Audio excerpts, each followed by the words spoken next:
What's going on, guys? This is Undead Prophet. So here we are again with another unboxing. This time we have the Primary Arms Micro 5x Prism with the Aurora reticle, and next to it I also have the Mini Reflex 12 o'clock mount.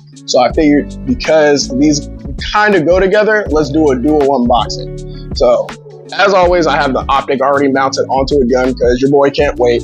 Had to put it onto a gun. So you get your owner's manual and you get your reticle manual, which explains how to use a reticle and how it's designed. You get a nice little cleaning cloth. And then this was actually, because I got some of the parts all kind of mixed up a little bit, but this was actually inside of the 12 times mount, the 12 o'clock mount. Kind of the new thing that I've been noticing with Primary Arms, or at least with their optics, is that they're including a little bit of Vibratite. So this is actually the second Primary Arms optic that I own, and this is the second time that I've gotten this Vibratite. So kudos on them. Kudos on them. And then the last thing, which I got to pull from here, it came with one of these little T-slot handles. So because I got two of these optics, one of these is actually living on my plate carrier as we speak. So I just took some paracord, wrapped it around there, and attached it to my plate carrier, and now it sits in in the same slotted area where my paint can puller for if I get a stuck casing inside of my gun.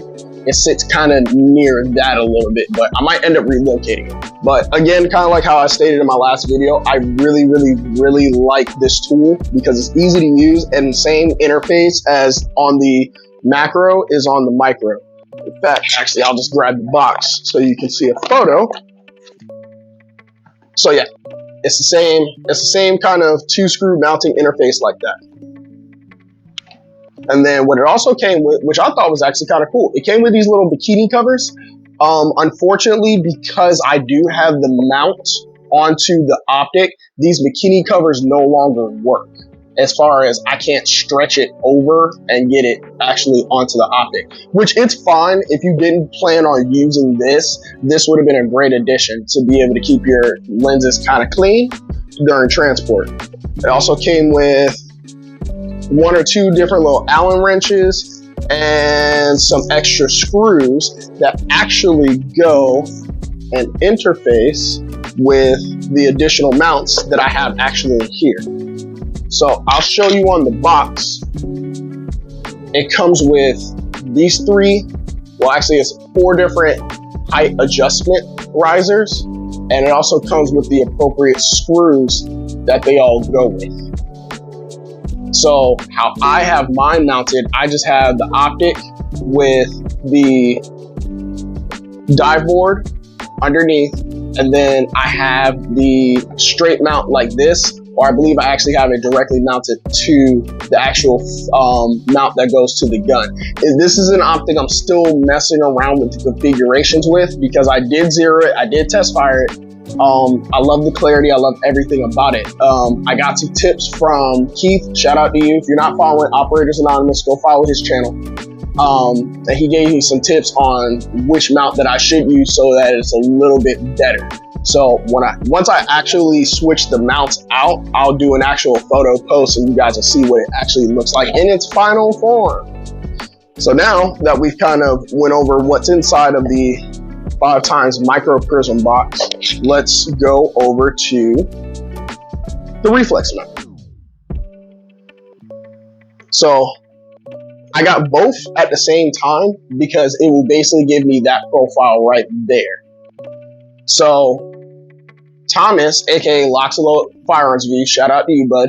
He coined and kind of started the whole ACOG at home thing as far as within our group. So I decided to do the minier version of that, which is the micro prism with a dot on top.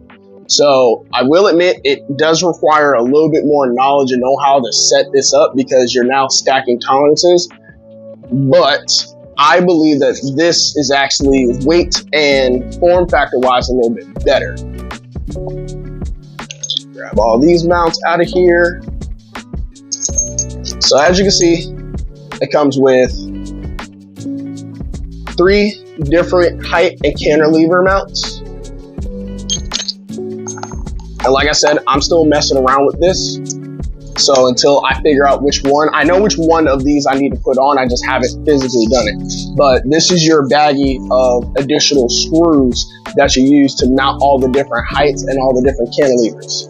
And each one of them, for the most part, I think there's like one or two. No, I believe all of them do have a little bit of blue Loctite. So again, going back to the Vibratite thing, I'm not sure if that's just the new technology, because I know Vibratite has been out, but I am still learning why people are switching over from blue Loctite to Vibratite in some aspects.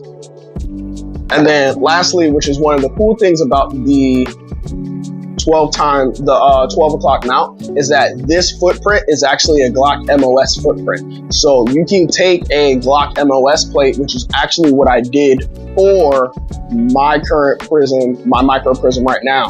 I have just a regular Armor MOS plate screwed into this interface, and then I have just one of my old Armor screwed on top. Now, I ideally would like to try a Hollow Sun EPS on this optic system. I think because of the form factor of it, it would complement this form factor as well. Because ideally, I would put a 509T, which I do have hopefully coming in soon, and that's actually going to go on my macro Prism because I have that dedicated dot on top slot for it. But I don't have a problem with pulling that optic off and putting it on this to see how it feels and how it functions. So again, when it comes to me, I kind of like to take my time and test things and see how they feel, function, how it would actually benefit the end user. Because at the end of the day, you guys are the end user. But like I said, this is just a quick little unboxing and a review of what you get with these two optics and this mount. So stay tuned for the next one, guys. Peace out.